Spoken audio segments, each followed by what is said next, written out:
tinampok natin ang kwento ng estudyanteng si Mary Glor Alforque mula sa Villaban National High School sa Leyte.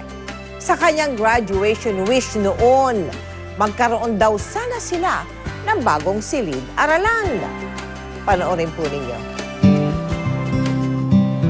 Mula sa mga upuan, pisara hanggang sa mga gamit sa loob ng silid-aralan, hindi na mapakinabangan pa dahil sa labis sa pagkasira dulot ng hagupit ng bagyong Yolanda.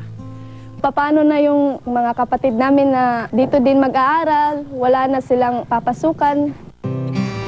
Makalipas sa mahigit 4 na buwan, natapos na ang ipinatayong 10 bagong silid-aralan na handog natin sa mahigit 1,000 estudyante ng Villaban National High School.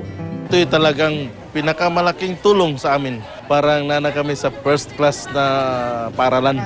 Higit kanino man, ang mga estudyante ang lubos na nagagalak sa mga bagong silid-aralan. Kaya hindi pa man napapasinayaan, agad na nila itong ginamit.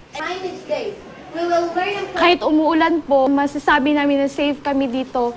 Bagamat hindi man naabutan at nagamit ni Mary Glor ang mga bagong classroom, maraming estudyante naman ang makikinabang dito, kabilang ng kanyang kapatid. Nagpapasalamat ako dahil kami yung naunang gumamit ng classroom. Sa inyong patuloy na pagbibigay ng suporta at donasyon, makakaasa po kayo na ang mga bagong silid-aralan na ito ang magsisilbing pundasyon para sa kanilang mas magandang kinabukasan. Daghang salamat, Jenny Kapuso!